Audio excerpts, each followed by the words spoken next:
Daniel ডিফোর Robinson ক্রুসোর নাম শুনলে আমাদের মাথায় কি আসে? একটা অ্যাডভেঞ্চার, তাই না?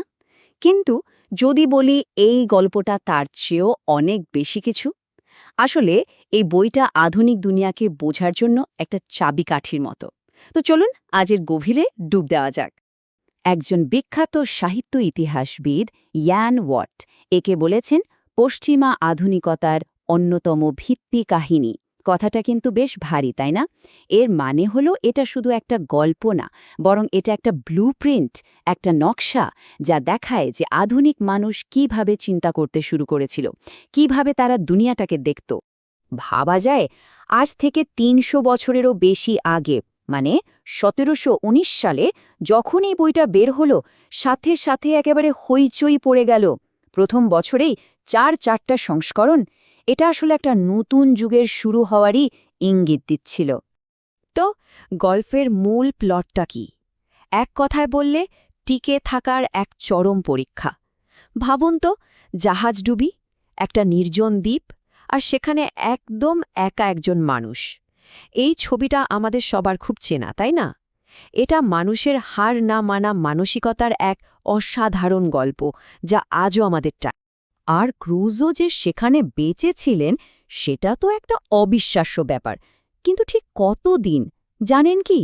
১ দিন, ২ দিন না, ২৮টা বছর, ২ মাস আর ১৯টা দিন। একবার কল্পনা করুন তো, এতগুলো বছর একজন মানুষ একা একটা দ্বীপে কাটিয়ে দিলেন। কিন্তু ক্রুসোর এই গল্পটা কি শুধু টিকে থাকার, নাকি এর ভেতরে আরও গভীর কিছু লুকিয়ে আছে? অনেকেই মনে করেন ক্রুসো আসলে উদীয়মান আধুনিক মানুষেরই একটা প্রতিচ্ছবি। চলুন একটু তলিয়ে দেখা যাক তার মানসিকতাটা ঠিক কেমন ছিল। ক্রুসো যেভাবে দ্বীপে টিকেছিলেন, তার মধ্যে কিন্তু আধুনিক মানসিকতার অনেকগুলো ছাপ পাওয়া যায়। যেমন ধরুন, তিনি সবকিছু যুক্তি দিয়ে ভাবতেন। দ্বীপে যখন প্রথমবার শস্যের চারা দেখলেন, প্রথমে তো ভাবলেন এটা ঈশ্বরের কেরামতি, কিন্তু পরে ঠান্ডা মাথায় হিসেব করে বুঝলেন, আরে এটা তো তারই ফেলে দেওয়া বীজ থেকে হয়েছে।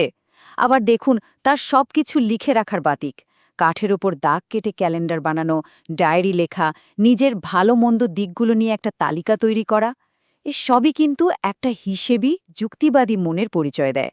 তিনি শুধু প্রকৃতির ওপর ভরসা করে বসে থাকেননি, বরং তাকে নিয়ন্ত্রণ করার চেষ্টা করেছেন। তার নিজের কথাই ভাবুন, এটা সম্পূর্ণ আমার নিজেরই জন্যে, নিজেকে যাচাই করার প্রশ্নে। এই যে নিজেকে জানা, নিজের কাজকে বিশ্লেষণ করা, সবকিছু লিখে রাখা, এটা কিন্তু ভীষণ আধুনিক একটা ব্যাপার। নিজের অভিজ্ঞতার পোস্টমর্টম করা আর কি। ২৫টা লম্বা বছর। ভাবুন, একদম একা থাকার পর ক্রুসো অবশেষে আরেকজন মানুষের দেখা পেলেন। তিনি নরখাদকদের হাত থেকে একজনকে বাঁচালেন, আর ঠিক এখান থেকেই গল্পটা একটা নতুন এবং বেশ জটিল একটা মোড় নেয়। আর এই দুজনের সম্পর্ক নিয়েই উপন্যাসের সবচেয়ে বড় আর বিতর্কিত প্রশ্নটা উঠে আসে। তাদের মধ্যে যে সম্পর্কটা তৈরি হলো, সেটা কি বন্ধুত্বের, সমতার, নাকি সেটা ছিল একজন প্রভু আর তার দাসের সম্পর্ক? ক্রুসোর দিক থেকে দেখলে সে হয়তো ভাবত সে ফ্রাইডের বন্ধু, একজন অভিভাবক। কিন্তু আজকের দিনের সমালোচকরা বিষয়টাকে একদম অন্য চোখে দেখেন। তারা বলেন এটা আসলে একটা ক্লাসিক কলোনিয়াল বা ঔপনিবেশিক সম্পর্কের ছবি, যেখানে একজন শাসক আর অন্যজন তার অধীন। তাদের মতে ফ্রাইডে যেন একজন আদর্শ প্রজা বা দাসের নিখুঁত উদাহরণ।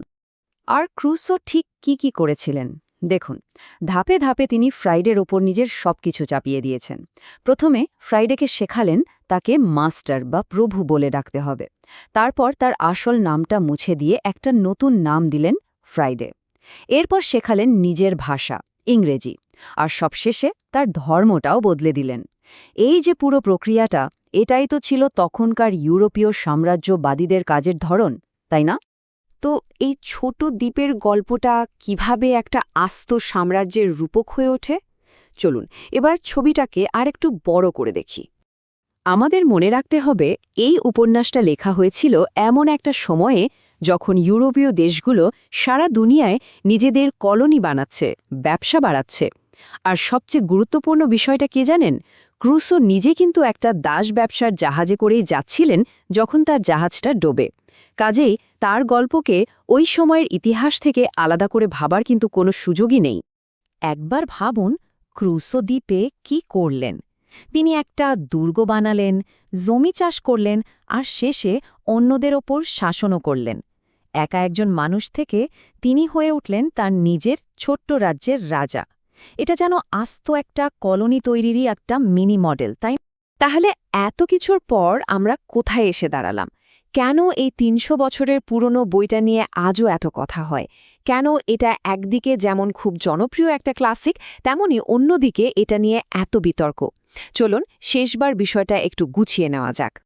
দেখুন, এই বইটার উত্তরাধিকার কিন্তু বেশ জটিল, বেশ কয়েকটা দিক আছে এর। একদিকে এটা একটা দারুণ রোমাঞ্চকর গল্প, যা থেকে সার্ভাইভাল ফিকশনের মতো একটা আস্ত জনরা তৈরি হয়েছে।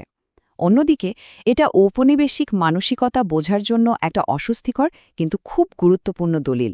আর সাহিত্য হিসেবেও এটা ভীষণ গুরুত্বপূর্ণ, কারণ এটা ইংরেজি ভাষার প্রথম দিকের বাস্তবধর্মী উপন্যাসগুলোর একটা। বইটার প্রভাবটা দেখুন, প্রকাশের সাথে সাথেই তুমুল জনপ্রিয়তা, তারপর একটা গোটা জনরাকে অনুপ্রাণিত করা, আর আজও একাডেমিক আলোচনা আর বিতর্কের কেন্দ্রে থাকা। এর ব্যাপ্তিটা সত্যিই বিশাল এবং বহুমুখী। আর এই সব কিছুর শেষে একটা বড় প্রশ্ন কিন্তু থেকেই যায়। এমন একটা ক্লাসিক যা একই সাথে ব্রিলিয়েন্টলি লেখা, আবার কিছু কিছু জায়গায় খুব অস্বস্তিকর, তাকে আমরা পড়ব কিভাবে?